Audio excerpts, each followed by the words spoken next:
If we could all find a seat, please. We'd appreciate it.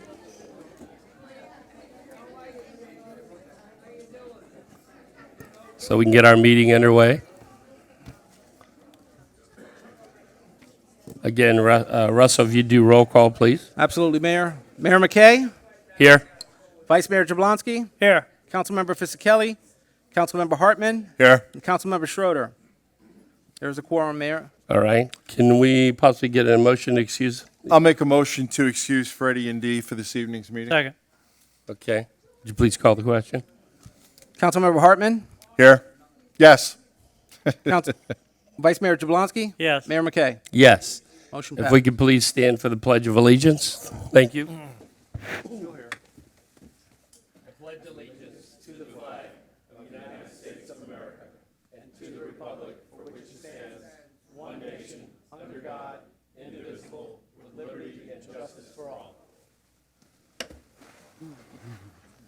All right. Here you go. We're going to do some presentation and honorees. If Gay would step up to the mic, please.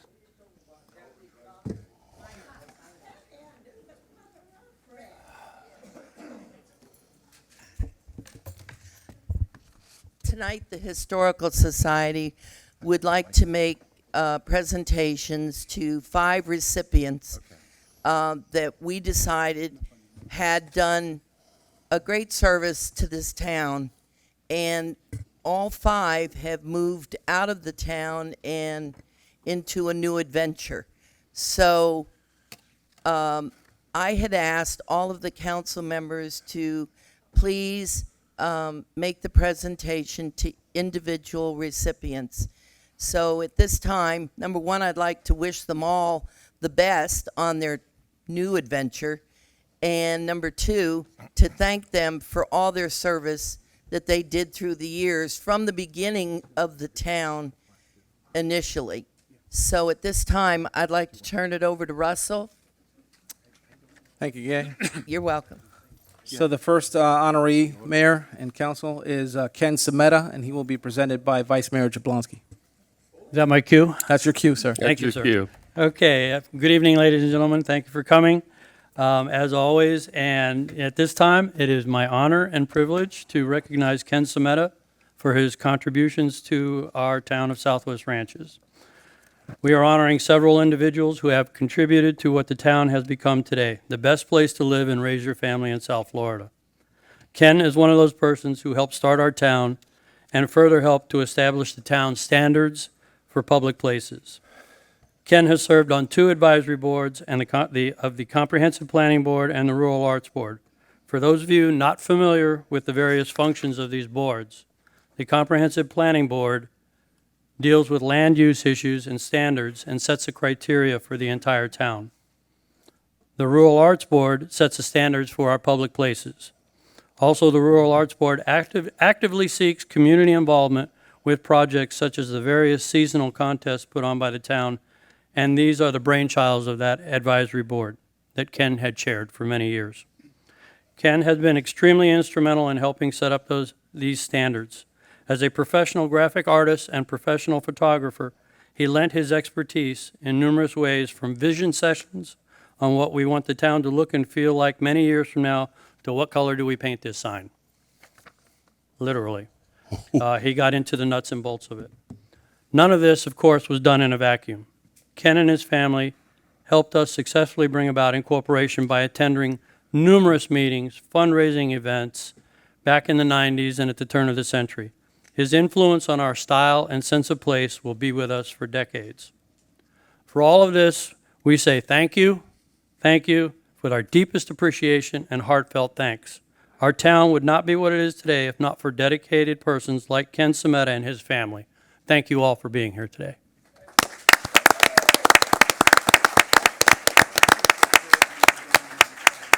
Now, do we want to do these pictures at the end after we do them all? Yeah. Okay. That would be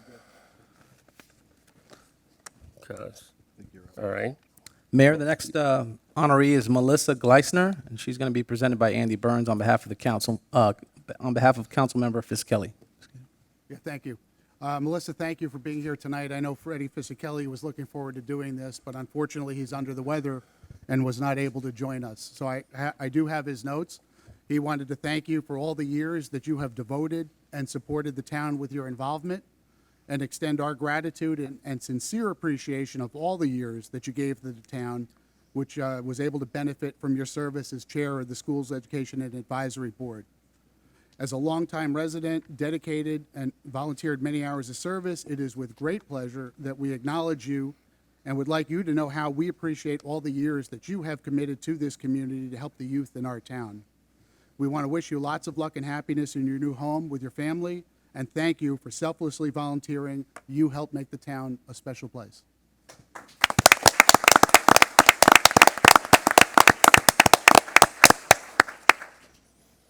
Mayor, our third honoree is the one and only Astor Knight, and he's going to be presented by Councilmember Hartman.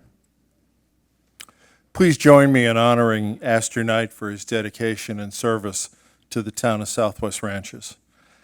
Astor was first elected to the town council in 2000, representing an area that would eventually be identified as District 2. Now, that doesn't mean anything to anybody. That's Roca, a little bit of Country Estates, and a little bit of, I believe, Deems Ranches. That was Astor's district for 12 years. He served until the end of his term in 2012. During his tenure, he served as vice mayor in 2004 and again in 2010. During his first term on the inaugural town council, the council created the foundation for the government we have today. They put in place the tax structures to fund the town, the codes that regulate the town, the processes and ordinances that would provide building permits, define things like building heights, construction requirements, clearing and filling, and excavation of land. We were a growing town back then. We needed all those things in place as quickly as possible, and the council moved quickly on it. The council also adopted new regulations at that time governing our elections and other items such as our land use code. We adopted our first land use plan. Lots going on, and Astor contributed. I used to go to every meeting. Astor was right up there fighting for what he thought right and was trying to guide the community in the direction of where we ended up today, or where we are today. Since the early times when all these ordinances were formed and the original council put this together, we don't make dramatic changes. Most of the ordinances we pass today are tweaks to what they did then. So to me, it's clear that they put some lasting rules and governance in place to keep our town what it is today, rural, family-friendly, all those types of things. When the town administration was organizing, each council member paired with a staff member. Astor adopted parks as his mission and paired up with December Laurentano Haynes. December, you're here somewhere. Wave to everybody. You're Astor's right hand. They have been a very effective team since they paired up almost 20 years ago. So they've been Batman and Robin. They've gotten a lot done around town. Together, along with the administration, they pursued and utilized available grants to acquire and preserve open space for parks, green spaces, and recreational trails. Most people don't know we have a trail system through town. They and the rest of the administration acquired the land, but Astor drove forward to make sure that happened. When voters overwhelmingly approved the Safe Parks and Land Preservation Bond in 2000, it was a race against the developers. The county sought to have the few remaining large tracts and many smaller scraps of land. They sought to save them from construction.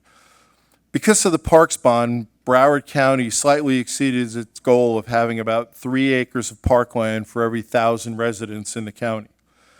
The requirement was 5,600 acres. The county now has over 6,300 acres, or about 3.4 acres of parkland for each 1,000 people. Great goal, great accomplishment. While Astor was on the council, the town acquired 126 acres through this program. That's 15 3/4 acres per 1,000 Southwest Ranches residents. So we've got about 5 times what most cities in the county have. I mean, that's a huge accomplishment right there for our families and for our future. That land is not going to change from being parks. It won't become a building complex or a Publix anytime soon. He was also instrumental in the efforts to purchase 46 acres of land at 178th and Southwest 56th Street, which became Rolling Oaks Park. The site is, it's the site of our heavily used community facility, affectionately known as the Barn. To me, that's one of the greatest accomplishments this town has. That is a wonderful facility. He also led the efforts to establish the Parks Advisory Board back in 2001, which is a citizen advisory board that helps the town make decisions on what should happen in each one of the parks. Astor thinks big. The Parks Board is one thing, but I believe part of Astor's motivation to serve is to make his mark on our community and to make this a better place to live. His devotion to the preservation of open spaces and the development of parks carries forward to this day through the work of the Astor Knights Parks Foundation. That's his thinking big. The foundation is an amazing thing. The foundation is independent of the town, and it has a board that shares Astor's vision, and it raises money to add to the facilities we have at our parks. When the foundation sees a need in one of our parks, they bring that forward to the Parks Board. The Parks Board works with them on it, and eventually it comes to the council, and I can't remember anything we've ever turned down. The foundation is a wonderful thing, and that was Astor's vision. It's really an extension of his service to the community. I believe through the legacy of the foundation, his work on the council, his family, Astor has made his mark on the world, not just our community. I've known Astor for a long time. I'm very proud to present these honors to him, and I'm very glad to have known him and call him my friend. Congratulations, Astor, and thank you for your dedication and service to the community.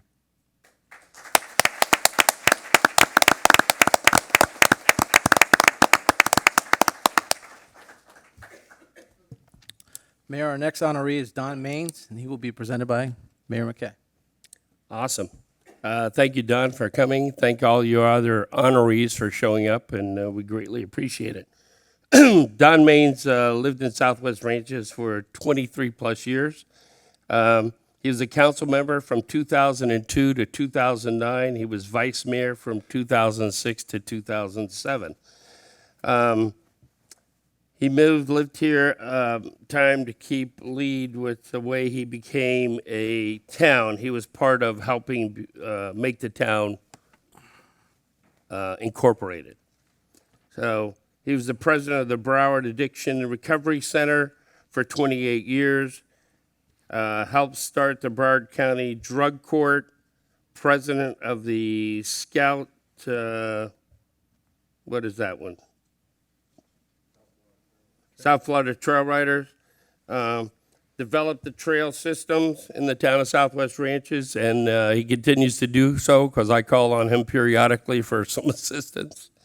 So started the mounted posse for the Broward Sheriff's Office, was the program manager and special advisor to the sheriffs and illegal drugs and substance abuse.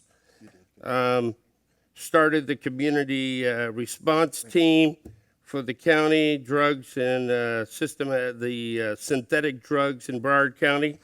So, Don, greatly appreciate all the time, effort, all your hard work and helping the town, and thank you very much. So.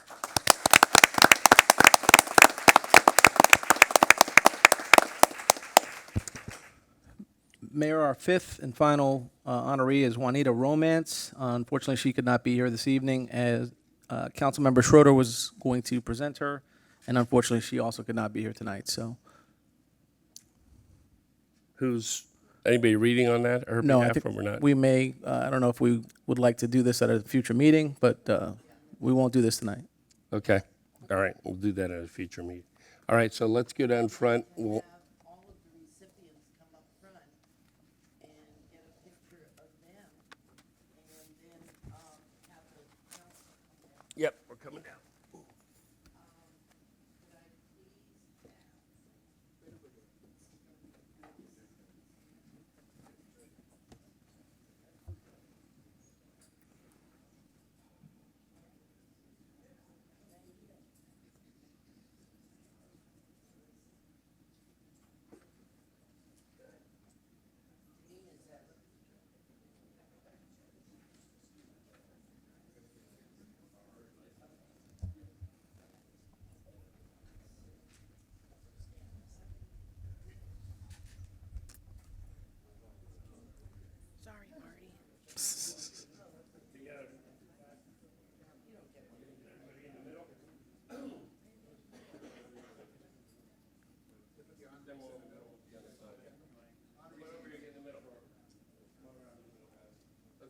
Slide down a little so we have the logo behind you. All right.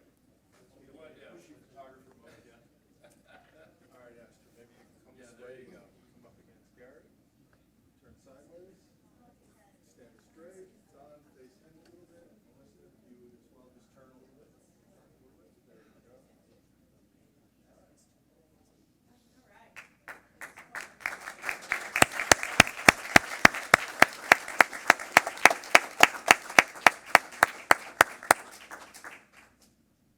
Susan, you got what you need?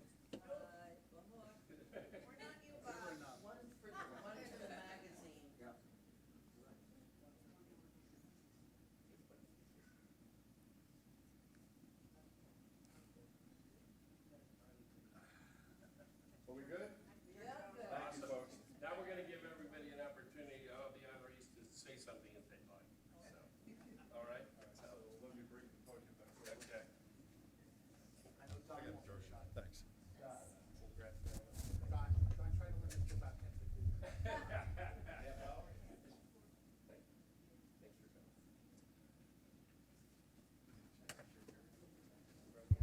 Well, this is definitely an honor. I want to thank the council, thank the mayor for this award. It was quite a journey moving to this rural area back in the late 90s, and we were given the task of all unincorporated areas to either become a town or get annexed into another town. They said that we had 10 years to do that. So some people wondered why we were trying to go ahead and do it so quickly. But the reason being, Pembroke Pines and Davie were trying to annex properties, and since we didn't have a commercial base, we had to have enough of a tax base to become a town, and if we lost these properties, we might not ever have been able to become a town. So we were tasked to do 2 feasibility studies to see if we had enough of a tax base, and we did. So then we went out and took on to try to get the town and everyone that lived here to vote to become incorporated. And it was a good 1.5-year process of going around. I rode my horse across this whole town with signs up and down every street. And, oh, you remember, yeah, how you doing? And telling people that we just want to remain the same. We want to protect our rural equestrian lifestyle. And I remember telling people at the time that if you want to have a pig, you can have a pig. They can't stop you. And if your neighbor wants to have a truck parked in his front yard up on blocks, that's his prerogative. And if you have $1 million house on one side and, you know, a kind of house that's not kept as nicely on the other, that's the way we are. That's the way we want to remain. Well, a lot of that has changed. We know that now. They call it progress.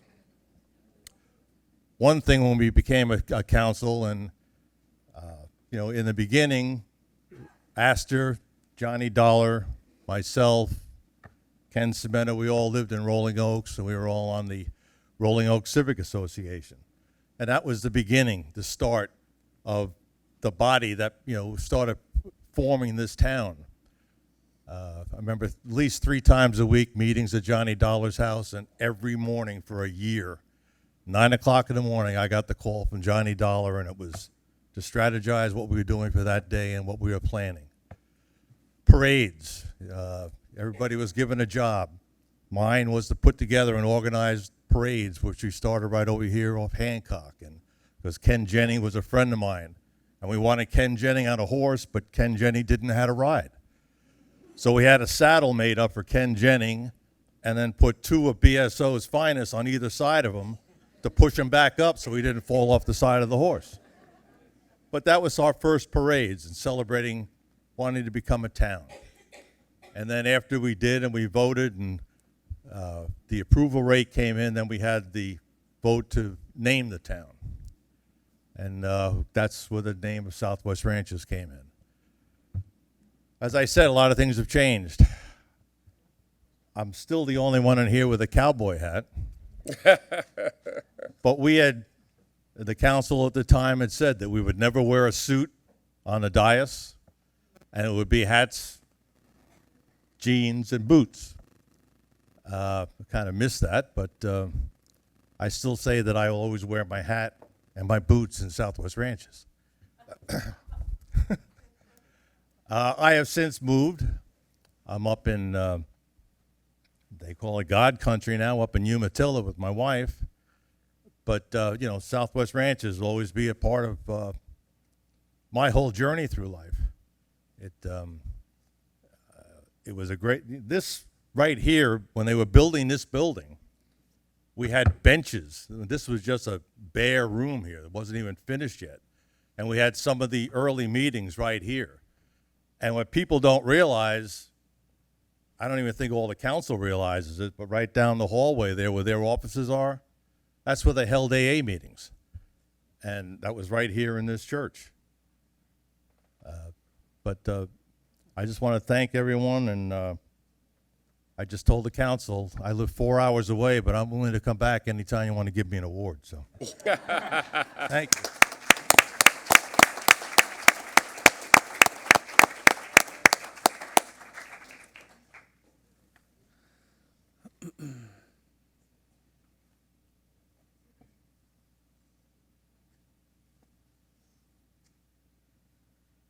I'd like to thank the Historical Society for the service to our town. I'm honored to be included in tonight's meeting. Oh, good, Vinny. Living here in Southwest Ranches was a pleasure, and now that I'm living out of town, I'm still connected to this dear place where Birdie and myself made our home for 26 years. It was a very special time in our lives. From our first forays into service with Roca, the charter community that formed the town, through many decades of service as council member, I've been proud to receive the trust of my neighbors and friends. It was a wonderful experience representing you as part of the council that guided Southwest Ranches during its crucial first years of development and the course of future, when each council member had a chance to choose our areas of special concentration. I was thrilled to be able to bring my experiences and passion for the development and care and maintenance of public gardens right over here in our town. In those early days, it took some imagination, but we were able to envision public spaces we hoped would bring people together. We were successful in obtaining grants totaling millions of dollars for the preservation of over 150 acres and parks that would benefit everyone. During the economic downturn, our parks development was affected, causing us to pare our ambitious plans down to bare minimum. This was the reason I formed the Astonite Parks Foundation. The town to fulfill our commitments and develop the parks was as much possible. The relationships I built along the way enabled partnerships that still serve our town. FPL led the way. Their initial donations served as examples of creating momentum for others to follow, and follow they did. I couldn't have achieved any of this without the help of my fellow council members and our foundation's dedicated directors who have believed in the foundation and our mission. For the future is dearest hope that the Astonite Parks Foundation will continue to remain a solid partner for the town as we go forward together, creating normalcy, while we work together to fill the framework that will be our legacy generations to come. Thank you all for supporting this budget.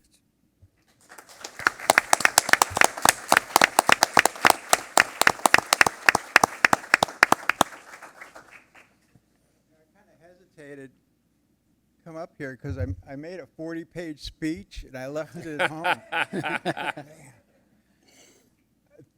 Thanks for having me here back. I mean, I didn't feel like I was doing anything. I just got involved. And this town is one of the few towns left in the world that you can still get involved with. It doesn't feel like a job. You don't have to thank me. I enjoyed it. And this lady here, she should have some kind of trophy made for her for all the work he does, and Astor and everybody else. So thanks for acknowledging me. I miss you guys, and I'll be around.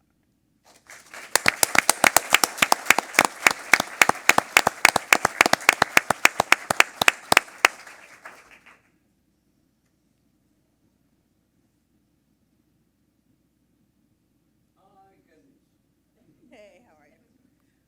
Mine's going to be short and sweet because I didn't even think about preparing a speech. So I just wanted to say that Mecca Fink knocking on my door when she was looking to become a town was where I started to get involved. It came in a time in my life where I'd had some loss of family, and it was perfect timing for me. I loved this town very much.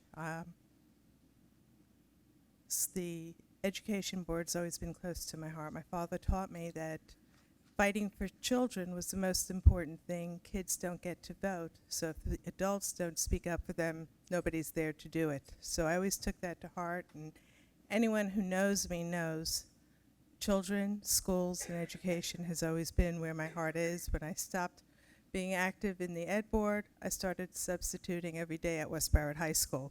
So, you know, that's where my heart is. But I wanted to say I'm really thrilled to see the scholarship that took a little while to get off the ground. I think the town had some trouble understanding the vision that I had for it.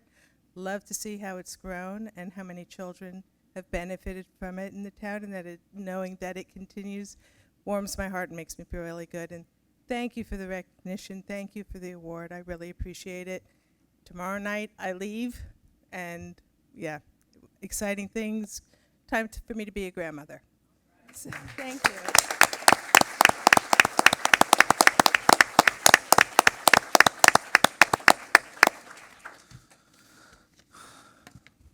Mayor, I believe that concludes our presentation. It does. Before public comment, I'm going to have Andy speak briefly. Yeah, thank you, Mayor. I don't know about brief, but Well, take the time you need. thank you. Recently, there's been a lot of discussion in the community regarding fire assessments in barns. I know that many people are here tonight waiting to voice those concerns, but before they do, I would like to outline the situation for you to make sure that we're all working from the same information.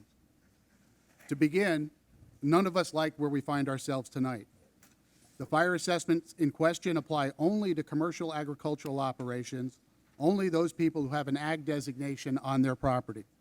If you own a barn and you do not operate a commercial business, you're exempt from this assessment. We're dealing with the unexpected consequences of the town's fire assessment study, which was completed and adopted back in 2011. That study created 5 categories. They are commercial, residential, industrial/warehouse, institutional, and vacant agricultural. Under the study criteria, commercial agricultural businesses are considered commercial property. There is no category for commercial agricultural. And as I said, those are the parameters that were approved back in 2011. So the question is, why the change now? And the answer is, last year, we were sued by the owner of one of the larger stables in town. They were classified last year as commercial, and as a result, they received a very substantial fire assessment. As a result of that litigation, and to make certain we were assessing properly, we requested a meeting with the staff of the property appraiser's office. Our meeting was held here in Town Hall several months ago. We discussed changes in the state statute and what constituted a pole barn, which would be exempt under the statute. In order to be sure that we were applying the assessment charges fairly and equitably, we asked the appraiser's office to help us define and inspect properties in town. They wanted very much to assist us, but they wanted us to make the determination as to what was a pole barn and what wasn't. Town staff deferred, as we do not have the expertise or authority to inspect, nor do we assess the value of a structure. The appraiser's office clearly wanted to help us, but no direction was established coming out of that meeting. So at that point, I believe that no path forward was established or agreed to, and we thought that there were no changes would come forward this year. We never knew that inspections were underway. Had we gotten an update report during the year, we might have had an opportunity to address it. We did not receive an update. If we'd gotten a report at the end of the inspections, we could have addressed it in some manner. We did not receive a report. So what occurred was a reclassification of these properties at what I'll call the 11th hour, as we were finalizing our fire assessment, solid waste assessment, millage, and budget for the coming fiscal year. We rushed a letter out to try to provide some notice that a change was coming. Perhaps we might have done a better job with that communication, but we wanted to make sure that the impacted property owners at least had Please some- be quiet. We wanted to make sure that the impacted property owners had at least some notice prior to their trim notice arriving in the mail. We didn't have a legal obligation to send a notice, but we felt it was the responsible thing to do before those trim notices arrived. The town has always had an outstanding relationship with Marty Care and the BCPA staff, and I know some of them are here tonight, and I thank them for being here. And I'm very confident that that outstanding relationship will continue into the future. The problem here is on this issue, we had a breakdown in communication. If we knew what was coming, we could have addressed it in a variety of ways that this timeline did not afford us. During the last week, I've heard from several residents about how this impacts them and their families. I understand their concerns, and many valid points have been raised. The property appraiser's office has made it clear that fire assessments are the town's purview, and that is correct. However, residents do have an option to pursue with BCPA. I mentioned earlier pole barns are exempt. So are structures under $10,000 in value as per Florida statute. If you believe that you have a pole barn or have been incorrectly assessed as the value of your structure, you have the opportunity to contest those findings to the Value Adjustment Board. The deadline to do so for that is September 18th, and the town will respect the decisions of the VAB. The town's public hearing on the fire assessment will be at 6 p.m. on September 12th here in council chambers. As I mentioned earlier, we're dealing with the unexpected consequences of the 2011 study. What I do know is a rushed reaction is not the answer, since we must avoid creating additional problems or liabilities going forward. Town staff is currently reviewing what options may be available to the council, and we will present them to you in the coming days after our thorough review is complete. Thank you, Mayor. Okay. Public comment. I don't know if everybody's filled out a card or not to speak, but come right ahead. Mayor, Hold on, the county's going to come up and speak real quick. okay, Hold on. that's fine. Good evening. My name is Mila Schwartzreich. I'm the general counsel for the Broward County property appraiser, Marty Care. Unfortunately, Marty was not able to be here this evening because of a conflict in his schedule, but he wanted both myself, our director of finance, and our deputy general counsel to be here in case there are issues or concerns.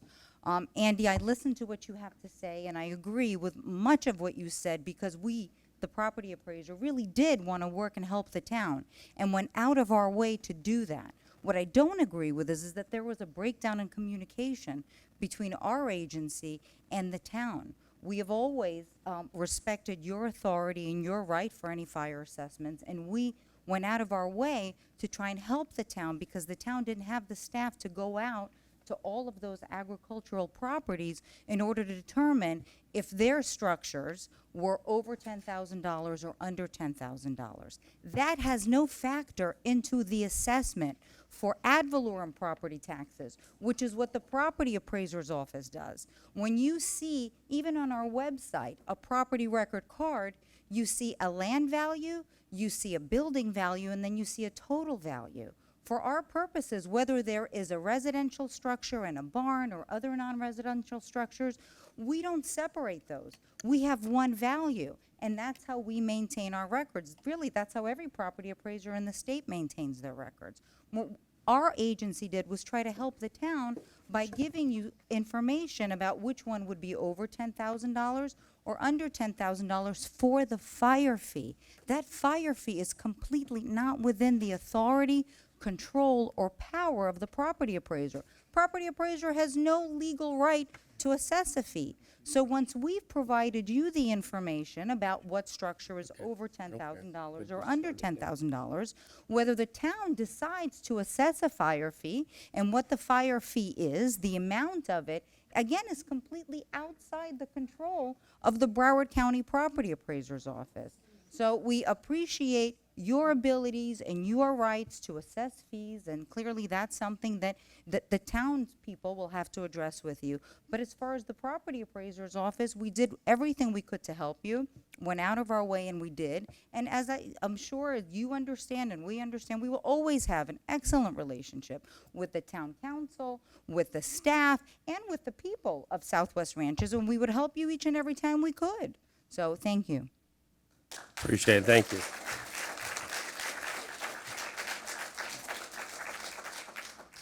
Okay, now public comment. Whoever's got cards. Richard? Gay Chapels.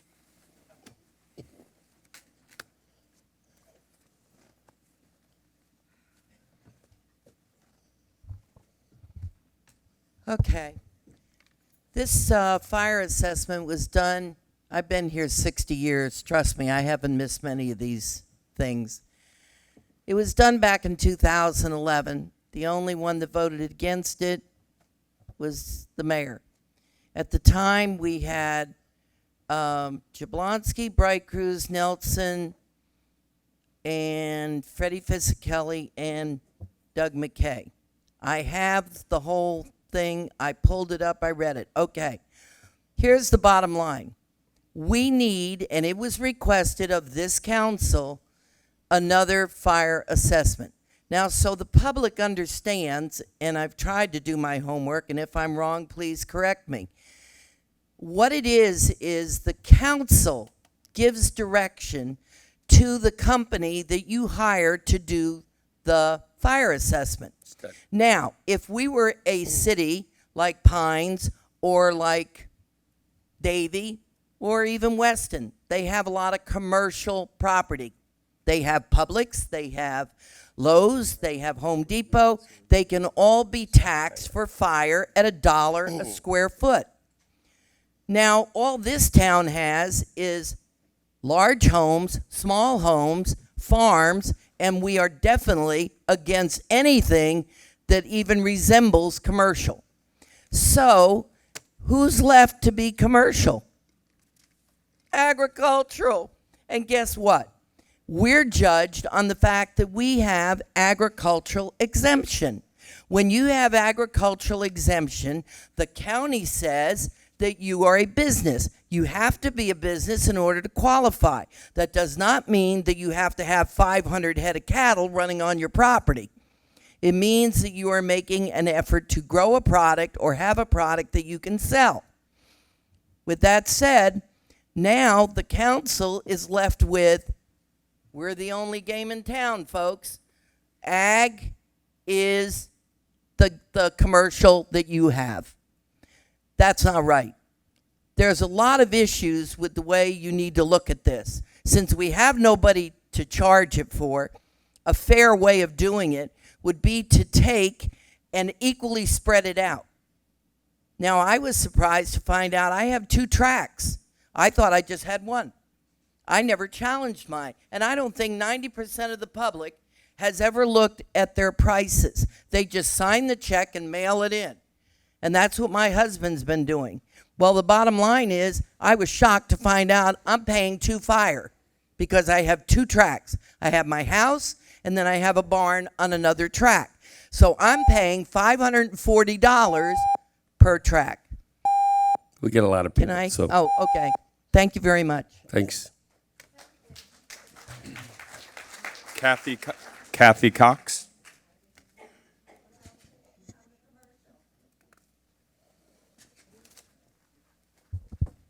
Here we go again. Every time I try to retire from politics and stay home, you guys do something else to run the horsemen out of the town. I'm here about the new fire assessment.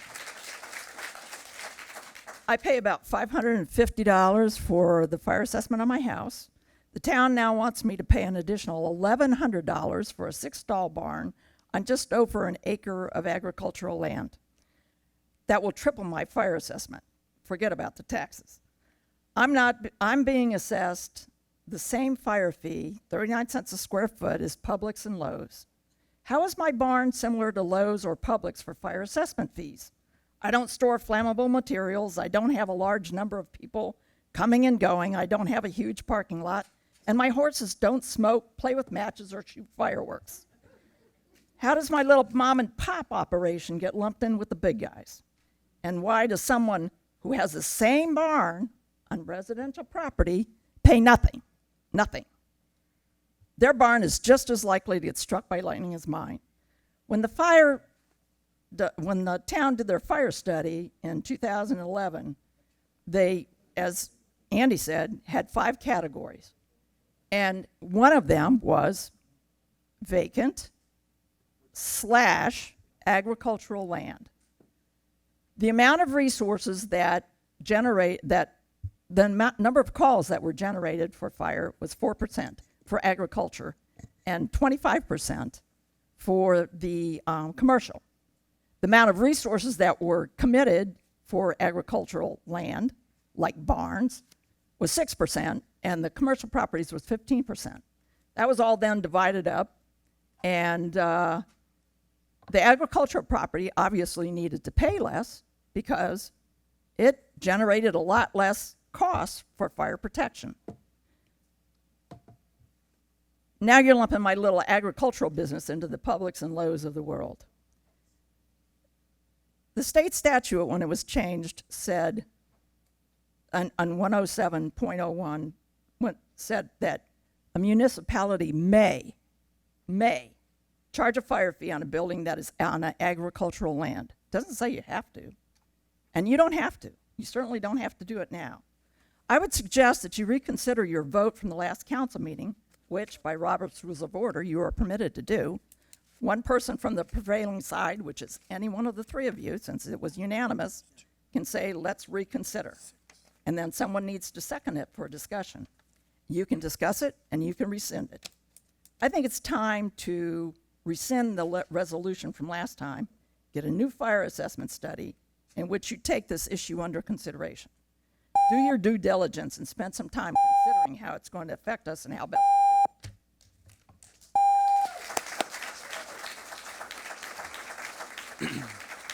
Fred Cox. What an appropriate night to have this discussion. Like Ken, I wrote a 40-page speech. Unfortunately, unlike him, I brought it. But I know you're going to cut me off in 3 minutes, so let's do the highlights. Number one, it's an appropriate time. You know, the early years of the town, there was a lot more fellowship. We had workshops, we had discussions like this. We would meet on Saturdays and talk about them. We would talk about them.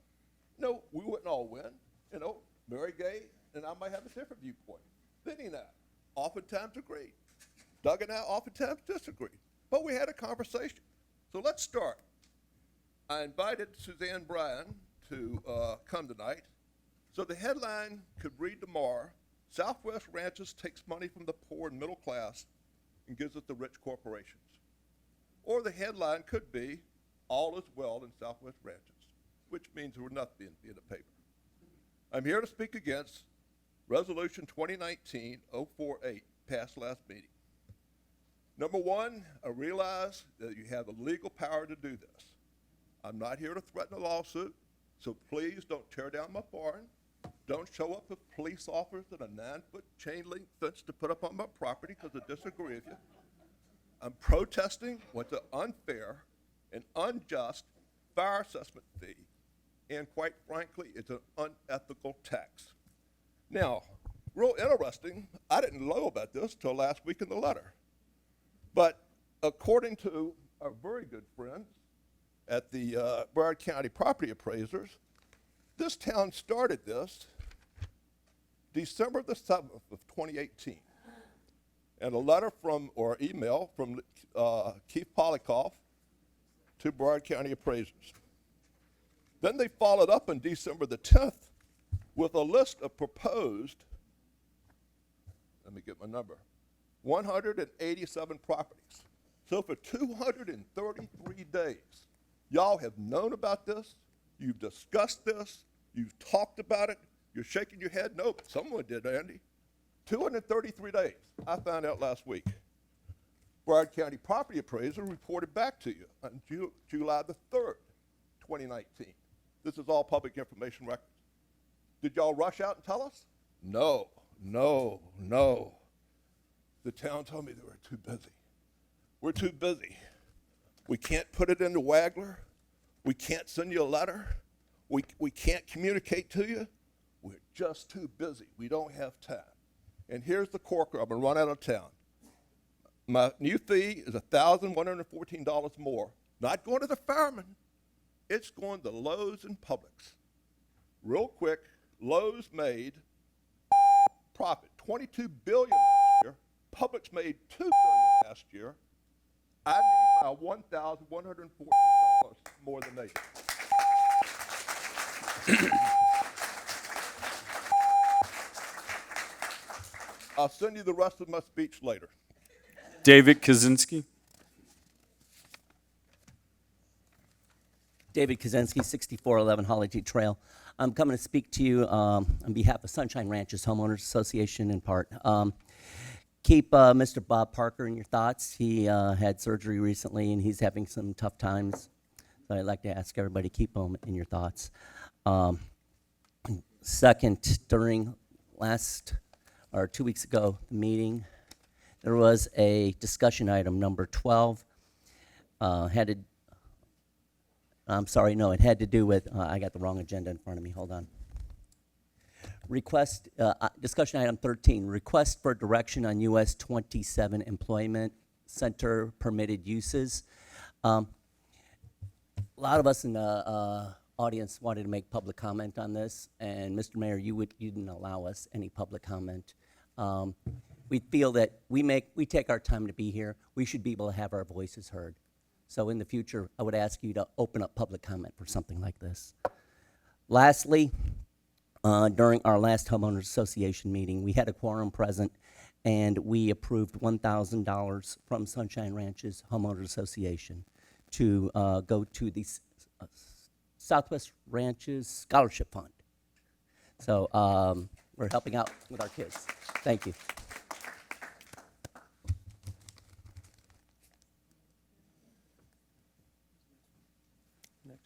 Jennifer Docton.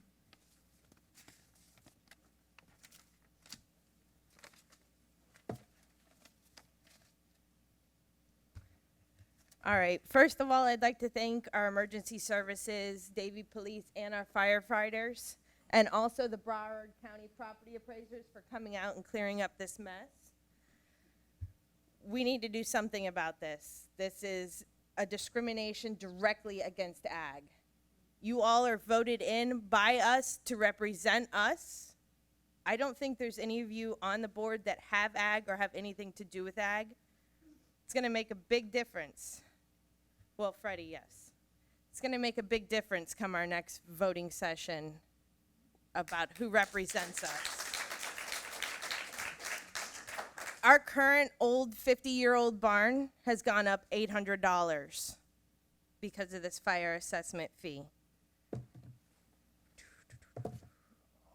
Our neighbor, who has a 7,700 square foot mansion, 77,000 square foot mansion, is going to pay $520, where our house and our barn combined, 4,000 feet, are going to have to pay around $1,400. I don't see how that's right. I don't see how a farm that has been here for 40 years, since before the beginning of Southwest Ranches, should have this. I also find it kind of disappointing we're hearing all of these people come up and be honored and tell us how wonderful this town was and how they wanted to protect our ag and how wonderful it was to have horses and ride up and down the street. It's not safe anymore. It's not safe to have ag anymore, and now we're being flushed out. We're being completely told to go away little by little. I really think that this needs to be justified. This is discrimination against ag. You are straight out picking out ag and trying to blow us out. I really hope that you reconsider, and one of you can bring it back up and the other one can help. Please reconsider looking at the fire assessment fees. Brian Schick.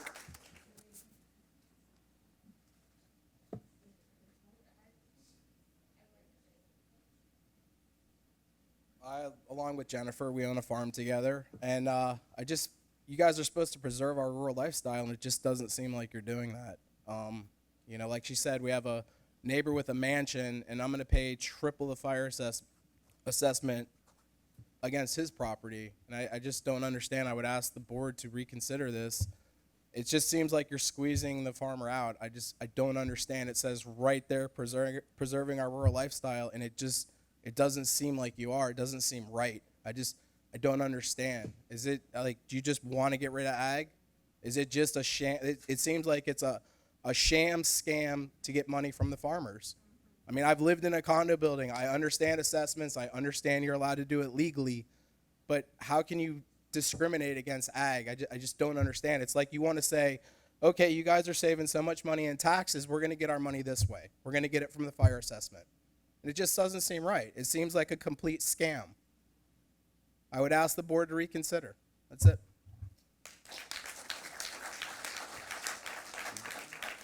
Dawn?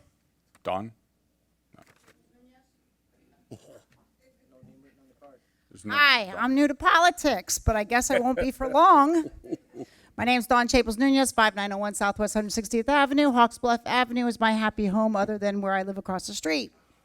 I'm here because I was born and raised in the same house I live in today. I chose to remain in this town because of what it stood for.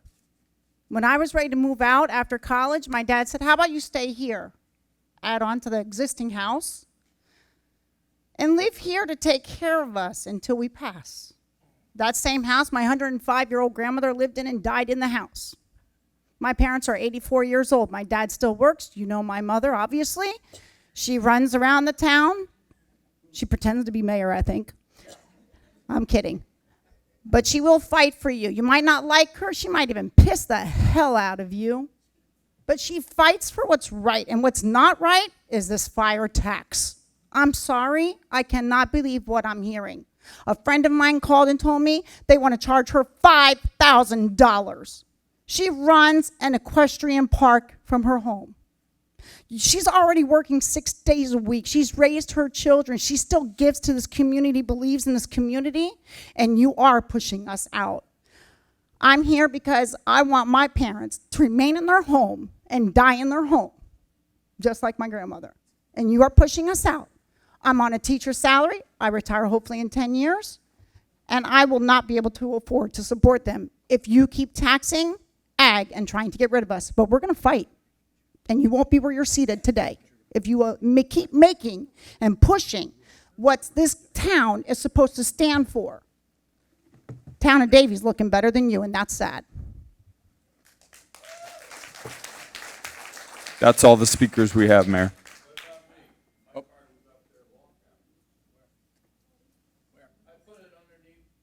have them come on. Come on up, Mr. Lasky. You can fill out another form if we need to. Yeah, Jim Lasky, 5780 Southwest 188th Avenue. Do you realize a wood structure depreciates? Yeah. So if anybody's talking about a barn 10 years, 15 years old, how far before it's not worth but zero? And you're going to put a value on it? You're going to probably increase the value from year to year. This is ludicrous. Valuation is valuation. And what life support system are you going to need for the barn? I mean, look at Lowe's. How many fire engines show up for Lowe's on fire or Publix? Everybody that's in 10 miles of here, they're not going to show up for a barn. And every barn you've showed up for, I believe, was totally destroyed. So you're not going to be able to react that fast. You already know you can't react that fast. We're worried about having somebody die on the side of the road and get to the hospital in time. So let's be practical. If you're going to charge for something, be able to deliver something. You cannot protect the barn. The barn's not worth protecting. Anybody with a decent homeowner's insurance is going to get a nice big fat check when that barn that's down to zero on your tax base gets paid off by the insurance company. So that's my 2 cents. And really, you need to reconsider this because a lot of people that don't even know about this yet are going to be frustrated. And the last speaker is Marianne Allen.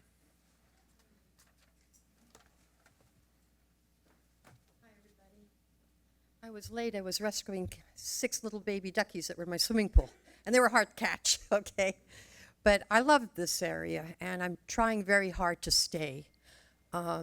As an ag owner, and I've had horses, and I have a breeding stallion. The horses have been my life for 30 years. And we had such a great vision when we started this town. But over the years, the cost of hay, it's 40 $2.99 for a 110-pound bale now. And it used to be $8.50. And the cost of shavings, even the cost of help.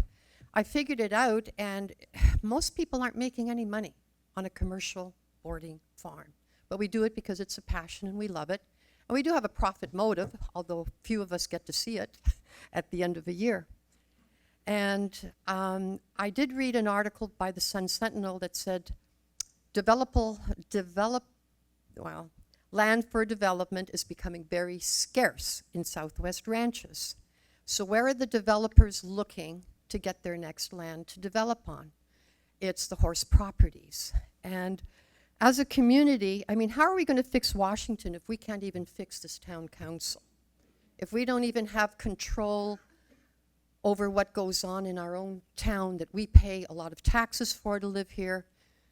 We don't ask a lot from you. We don't ask for sidewalks and lights, and God, a lot of streets are still unpaved for the last 15 years. I don't know where the money's going, but it certainly isn't on us. So I think it's very unfair to persecute the horse owners. You know, people aren't rich. A lot of people have a child or two and they want them to have a pony or a horse. Everybody should be able to have that dream. Why aren't you looking to lower our taxes every year and become a little leaner and a little tighter and a little meaner? You know, not to us though, okay? And look to lower our taxes. You know, we're not free-range humans that just get taxed to death constantly. And I'd hate to have to bring my white out next time and white out that nice horse on your logo, you know, but please. You know, we're suffering. Everybody is trying hard, and it's difficult when you have animals. It's a passion. Many of you don't understand what that passion is. I've had it since I was 2 years old, and I'll probably die with it. But don't make it so difficult. People are on the verge of breaking, okay? They really are. The cost of feed, the cost of everything. And they work hard. Most of them you talk to, I don't get a day off. I have 7 days a week that I work on my ranch. So please don't make it hard for us and make us leave, okay? Thank you.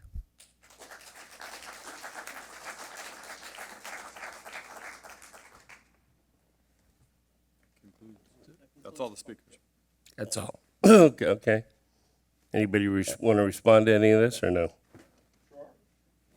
Go ahead. So just a couple things. Mike, I don't know if your mic's on. Just a couple things.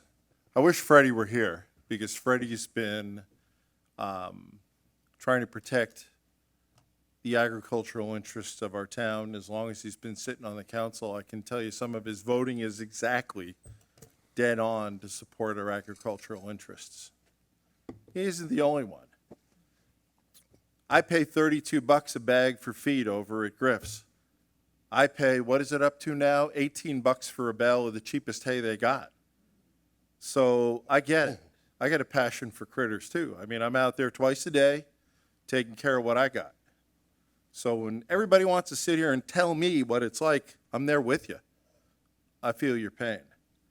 Now, I want to take some responsibility for what happened last time because I was all excited. We heard that ad valorem taxes are going down for every one of the households based on your value. We heard that fire fees were going down, and we heard solid waste is going down. And I complimented the administration. I set a goal. I wanted to see it flat. They came back and said it went down. Well, there should have been an asterisk in the budget book here. Because when I went through the budget book about 3 or 4 weeks ago when I got it, I've been reading these since we formed the town. And if those of you who come to the budget meetings, you know that I've been the biggest pain in the ass the council's seen for years because I knew I'd get gray hair sooner or later, and I always wanted to protect the interest for people on fixed income. And I'm just about there, a couple of years away now.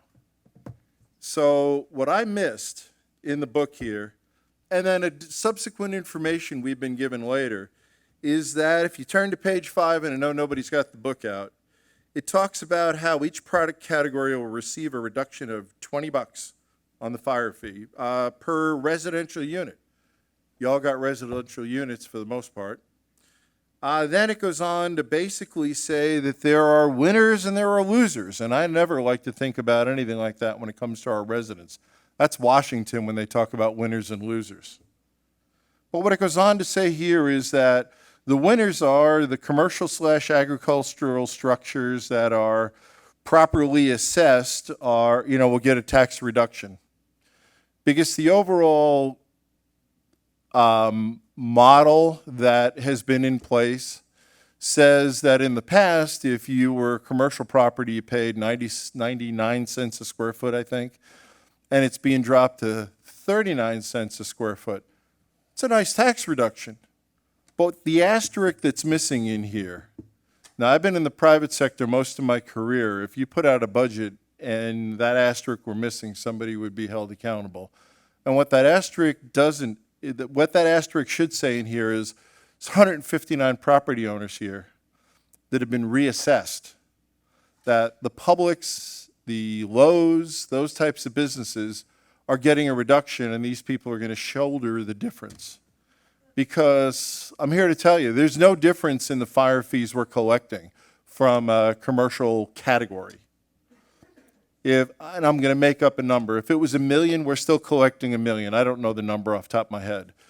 But we're not increasing, we're actually reducing our fire fees for the commercial category. What's happening is they're redistributing it. And Fred, you're right. I think the Publix, Lowe's, the businesses over in Coquina Plaza could probably shoulder that burden a little bit better than any of our ag residents. I mean, I don't run quite a losing proposition, but it's this much difference between whether I make a nickel or I lose a nickel on a weekly basis. So I don't have the answers here. It's got to be fixed. I'd like to see this put back the way it was last year, the way you were currently charged fire fees for this year. I'm told that might not be possible. I want to know what the options are, because I don't want to hear, well, we have to charge them this year, but we'll put it back and we'll fix it for next year. I don't want to see anybody pay this fee. Fred, you can't talk. I mean, you guys had your chance. I apologize, but it's just the way it works. My thinking, and I'd want to hear options from legal. I want to hear options from finance and administration on what we can do here, because in my mind, the administration has been asking to redo the fire assessment for a couple of years now, and the council keeps saying we don't want to spend the money. Well, it sounds like we should have, because I'm not sure if anybody would argue they shouldn't pay their fair share. I mean, that's un-American. We all should pay our fair share. But you shouldn't be competing against Publix and think of those places. I mean, the fire department pulls up because they had a fire alarm go off. The fire department pulls up for this. They pull up for that. You're right. They got hazmat in there. I mean, if you got a barn and you got 6 horses, you got a bunch of feed, you got a bunch of hay, you got a tack room, and maybe another room in there to get changed in. What kind of risk is that? Now, we do have barns in town that, they're used for auto mechanics, where there's oil, there's diesel, there's kerosene, there's gasoline. That's a different discussion. But when it comes to ag, I mean, it's a very low-risk venture from a fire risk perspective, and to have it on par with the other commercial establishments in town, I agree, it doesn't make sense. My phone started to ring on this on Wednesday, and don't tell my bosses, but I haven't got much done since then, because everybody's letting me know that this isn't right. And what else didn't happen here, and again, I feel bad about this, is anytime we're talking about raising and lowering taxes, we have lots of public hearings. Everybody knows where they stand. To one of the points that were made, we're a community. I don't ever want to feel like I'm dumping something on somebody in our town. It ain't right. It is just not right. If I were on the other end of the stick, I mean, this doesn't affect me because I don't have ag exemption yet. But I would be up here with the same kinds of arguments as I'm hearing tonight, because it's just not right to shift the burden onto the agricultural interests in our town. God knows there isn't a lot of money in ag, so what you get out of it, you work real hard for, and for the town to tax it away, it doesn't make any sense to me. That's not why I'm up here. So I'll pose it to legal, to administration, to finance. I mean, I've been told we can't just reverse it. I'm not convinced of that. To me, if we rescind it, then the tax appraiser's office told me today that they can try to send out some documentation to inform people that the number coming in on the trim notice isn't calculated the way it needs to be. There are options out there. I'm all ears because I don't want this to go through the way it is. If I would have known this information last week, I would have been a no vote. I can say that to you right now. So, All right. thank you, Mayor. Yep. Gary, you want to jump in or no? Well, yeah, just if I could add, Bob Yeah. pretty eloquently stated all the facts, and I kind of think we're all on the same song sheet here. We don't like what happened, obviously. The question is, how do we fix it?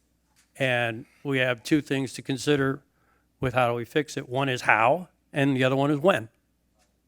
And how do we permanently fix it?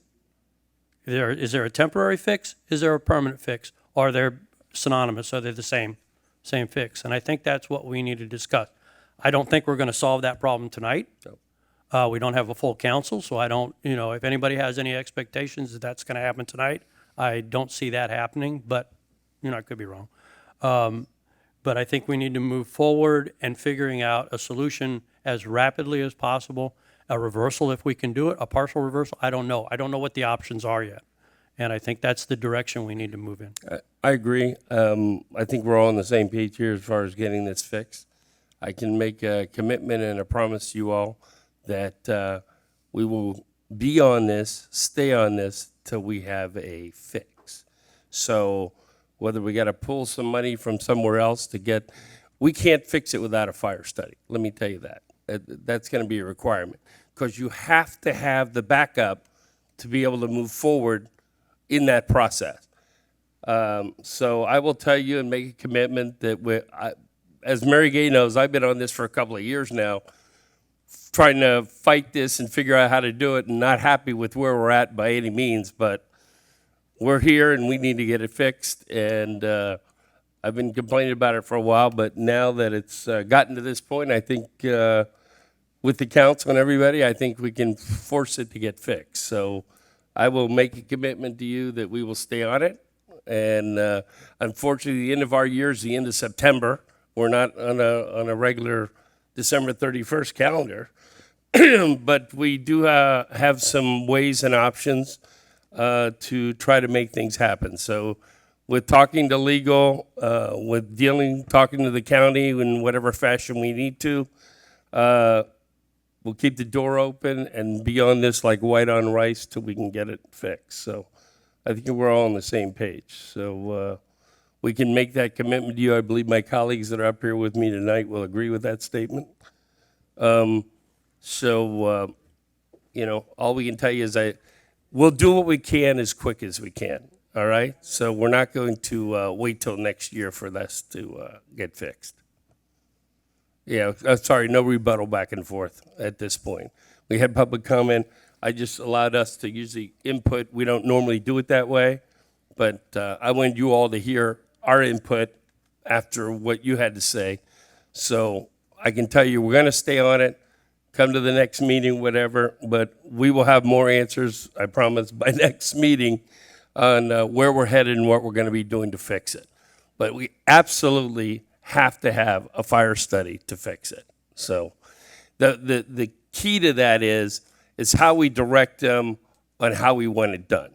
So what we're looking at. The previous one that was done was based on square footage on residences mostly and ended up in the other commercial mode that we truthfully didn't pay that much attention to at that time. And then as it got implemented, all hell broke loose. So we need to fix that. We need to fix it moving forward. So you have my promise and commitment that that's going to happen. So, all right. What else we got? Mayor, we have board reports up next. Yep, board reports. Anybody have board reports? Thank you, folks, for coming out tonight. Yeah, greatly appreciate it.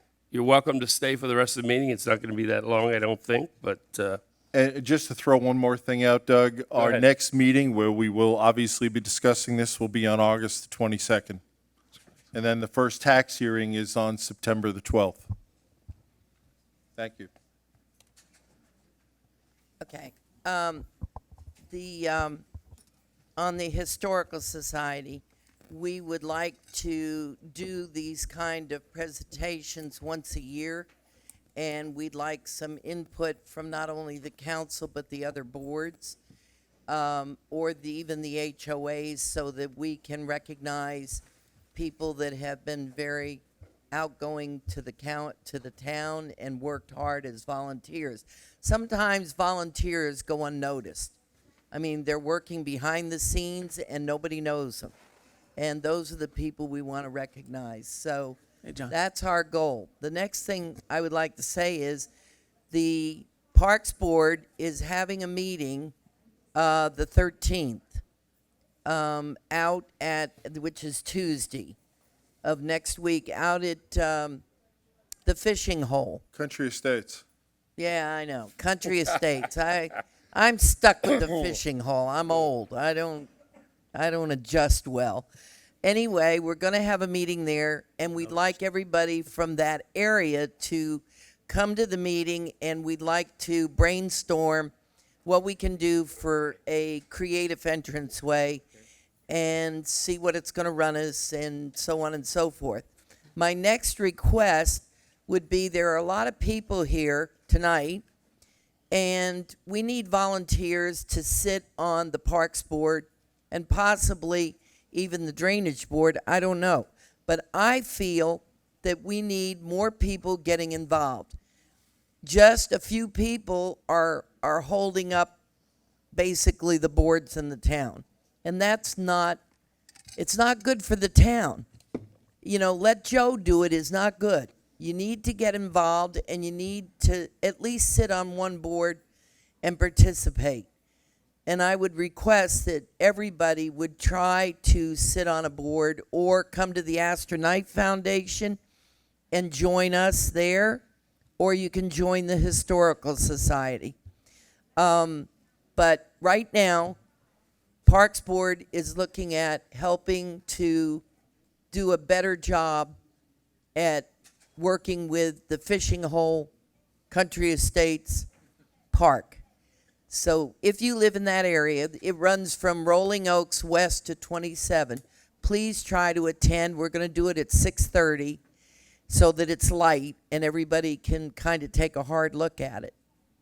We've had volunteers working hard to help some people that have problems and they don't have the finances to take care of it.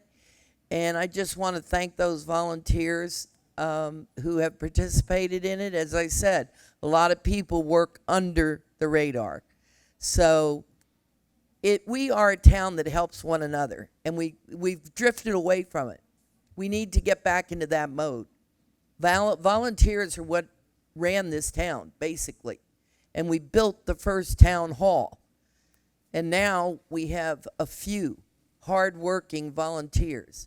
So please, offer your service, and it's only once a month. Thank you. Thank you, Gay. Any additional board reports?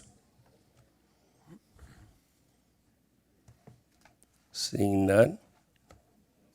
All right. On to council member comments. I'll jump in. Go ahead. Just real quick. Yep.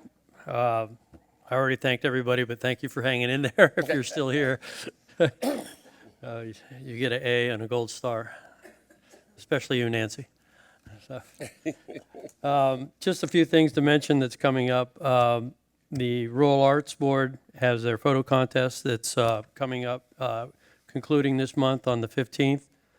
You can see the entries over here at the reception at the lobby, and they're very, very, very nice. The 24th is Bingo at the Barn, benefits the Parks Foundation.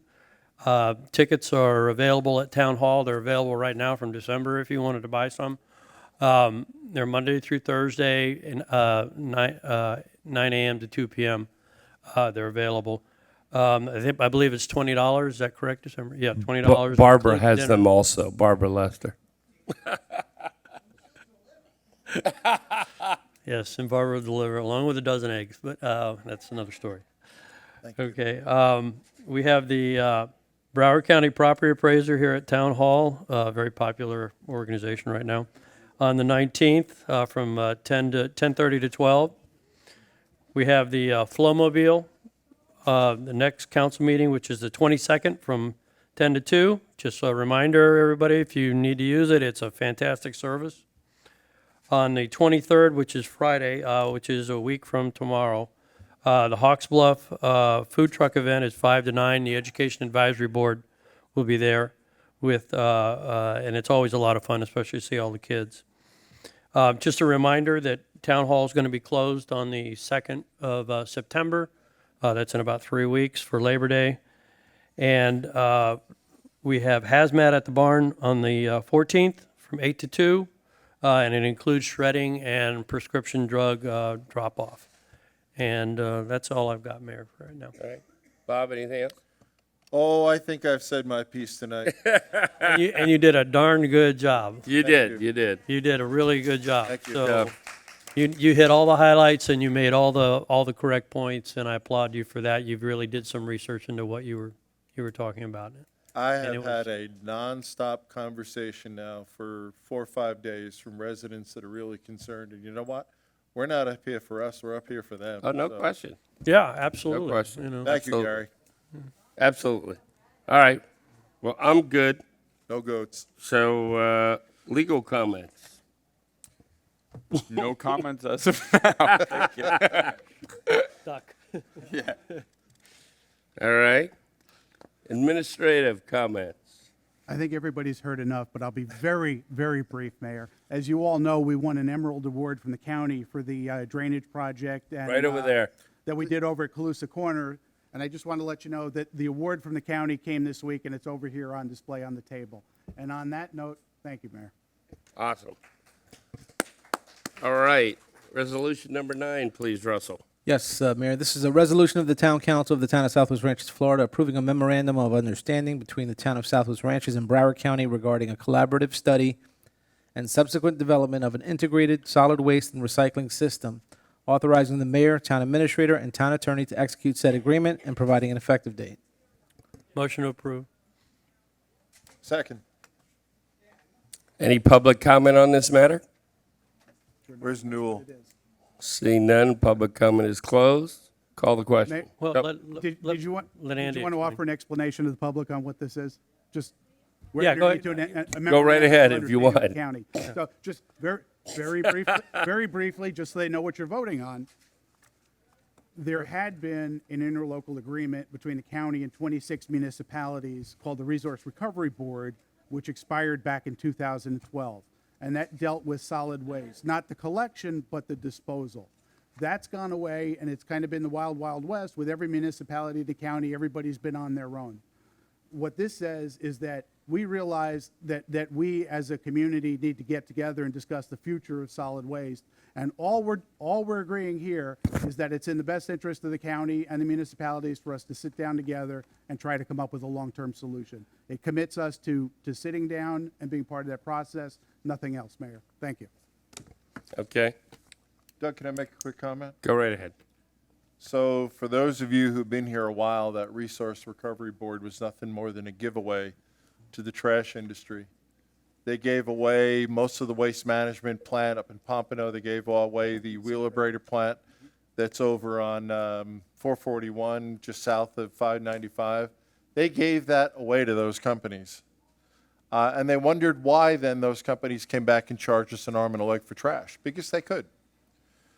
I've had conversations with Russell. I know that one of the county-wide organizations he belongs to is sticking in the middle of this. We can't have this happen again. If the county decides to go down this route of basically what would be corporate welfare again, we need to stick with our own garbage plan. Because when we got away from the Resource Recovery Board, our garbage rate started coming down. And I'm not sure if we have the best rate. I know the town does the best job to negotiate it every time it's possible, but we don't need our garbage to go up by joining the county. You know, there's supposed to be economies of scale. That didn't happen last time because the wrong people were running it. So we'll keep an eye on this. Thank you. Yeah, it's just an option for us, that's all it Right. is. Okay, call the question, please. Sure. Councilmember Hartman? Yes.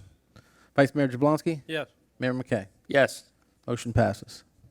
Okay. Number 10, council meeting decorum policy. Go ahead, Ed. Yeah, Mayor, the council had asked us to work on this. We had done something. It's in your agenda book for tonight. This has been kind of a work in progress for a couple of months. And I think we've captured what the council was looking for. I just wanted to get some direction from all of you if we kind of got to where you want to be, and if you want us to bring this back with a resolution and memorialize it, or if you had any further changes to it. I'm good myself. I don't know about two of you. Oh, I've been through this with Andy a bunch of times. Okay. I mean, So we we're should good? just have one sign in the back that says, be polite. But I realize we need something like this to point to when people, of course, it's not never our residents, but when Right, of people course get not. unruly. Right. So I'm all for this. People are not polite, yeah. Yeah, exactly. All right, so we're all on board? Yeah. I think so. Okay, good.